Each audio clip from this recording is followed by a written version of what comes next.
Esto es un vial de insulina humana. Es una hormona, probablemente la más conocida de todas. Sin ella, se desarrolla la diabetes.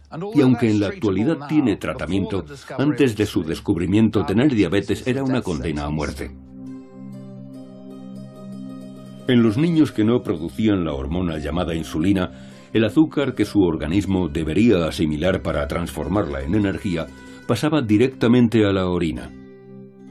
De ahí que reciba el nombre de diabetes mellitus, que es la forma más común, significa literalmente fuente dulce, ya que la orina de quien la padece está dulce. Sin la capacidad de almacenar su energía vital, el niño se iba apagando progresivamente y nunca pasaba de la adolescencia. Encontrar una cura para la diabetes era increíblemente difícil, incluso aunque hubiera indicios de que un órgano en particular, el páncreas, podía ser el origen de todo. A finales del siglo XIX, una pareja de fisiólogos y clínicos alemanes extirparon el páncreas a perros y demostraron que tenían diabetes.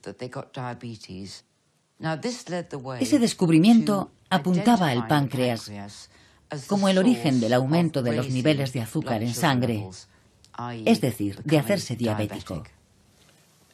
Esto es el páncreas de un cerdo y tiene aproximadamente el tamaño y la forma de un páncreas humano, situado en la parte superior del estómago, por la parte de atrás. Y es un órgano asombroso porque cumple dos funciones importantes. Una es producir los jugos digestivos que van al estómago a través del conducto pancreático, y la otra es producir insulina, que controla los niveles de azúcar. Esto representaba un problema para quien quisiera utilizar el páncreas como posible cura para la diabetes. El páncreas tiene el inconveniente de que en su mayor parte está formado por células que secretan enzimas digestivas.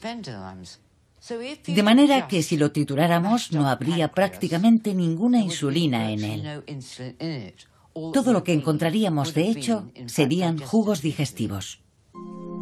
Entonces, ¿quién fue el genio que resolvió el problema y ganó el primer premio Nobel en endocrinología de la historia? Frederick Banting era, de hecho, el menos probable de los médicos pioneros.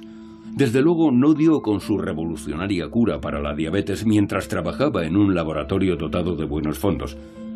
Era más bien un médico fracasado que ejercía en Ontario, Canadá. Acosado por las deudas, completaba sus ingresos dictando clases a estudiantes de medicina.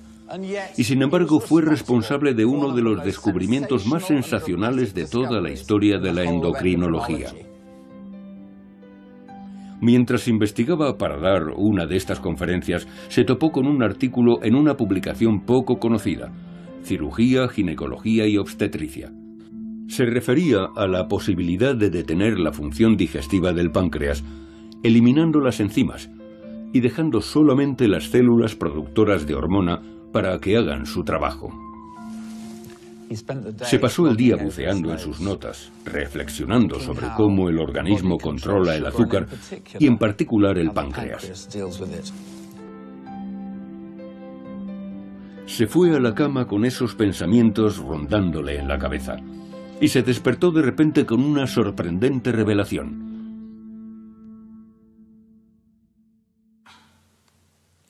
Fue el momento eureka de Frederick Banting. Anotó lo siguiente en una libreta en mitad de la noche. Diabetes. Así, mal escrito, aunque redactaba muy bien, así que estaría dormido. Ligar los conductos pancreáticos en perros. Mantener los perros vivos hasta que el tejido acinar degenere y queden los islotes. Intentar aislar la secreción interna de estos para que se produzca glucosuria. Hay que ser médico para comprenderlo, pero les diré que fue el primer paso para dar con el remedio de la diabetes. De pronto se le ocurrió que si ligaba el conducto del páncreas, que produce todas estas enzimas digestivas, haría degenerar el tejido. Y entonces podría aislar unas cuantas células llamadas islotes, que producen la insulina, y conseguir un suplemento insulínico. Lo que hizo Banting fue intervenir quirúrgicamente a perros para ligarles el conducto pancreático así. Los mantenía con vida 6 semanas y pasado ese tiempo, las células que producían las enzimas digestivas habían muerto. Y así obtenía un páncreas que solo producía insulina. Increíblemente, al ensayar en animales el extracto del páncreas de este perro, se demostró que la teoría de Banting era correcta, y en enero de 1922 ya estaba preparado para ensayar el mismo extracto en humanos. Leonard Thompson era diabético desde muy joven.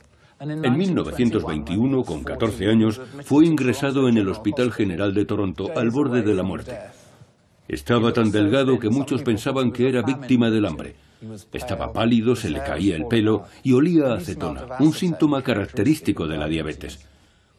En ese estado, él y su padre decidieron probar el tratamiento en fase experimental del Dr. Banting, que contenía insulina, o lo que él describió como una porquería espesa y marrón. Tras cierto proceso de refinado, lo que Thompson llamaba porquería, ya que después de todo era páncreas de perro, le proporcionó una vida completamente nueva.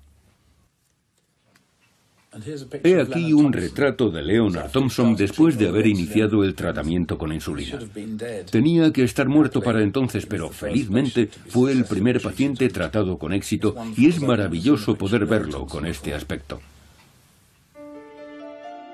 En la actualidad, la insulina se produce sintéticamente y salva la vida de millones de personas.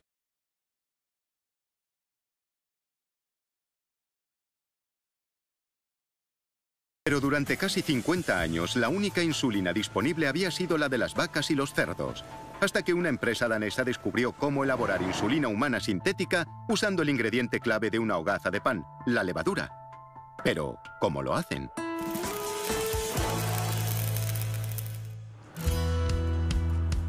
Bienvenidos a Novo Nordisk, en Kalundborg, Dinamarca. Esta enorme fábrica ocupa 1,3 millones de metros cuadrados, el doble de la superficie del Pentágono, el edificio de oficinas más grande del mundo. Tiene que ser grande, porque aquí se elabora casi la mitad de la producción de insulina humana sintética del mundo. Sorprendentemente la elaboran con la misma materia que hace subir nuestras hogazas de pan. El doctor Jens Kierkegaard Beck nos lo explica. Para hacer un buen pan, necesitas levadura. Esa misma levadura se utiliza para producir la insulina que salva millones de vidas humanas. Como Jane Fonley demuestra solo para nuestro programa, basta con una pequeña cantidad de levadura para producir insulina suficiente para tratar a miles de diabéticos.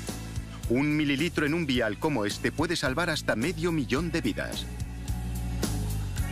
Pero esta no es una insulina corriente. Ha sido tratada con ingeniería genética para añadirle el gen de la producción de insulina a su ADN, lo que la convierte en una superlevadura.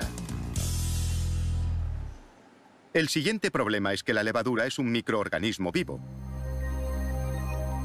Necesita comer para producir insulina. La solución es una solución. Una mezcla nutritiva de agua, azúcares, sales, aminoácidos, vitaminas y minerales. Cuando ha conseguido todos los nutrientes y se ha calentado hasta alcanzar unos agradables 30 grados, la levadura hace lo natural. Empieza a alimentarse y a fermentar para producir CO2. Pero gracias a su ADN modificado, hace también algo bastante inusual. Secreta moléculas de insulina.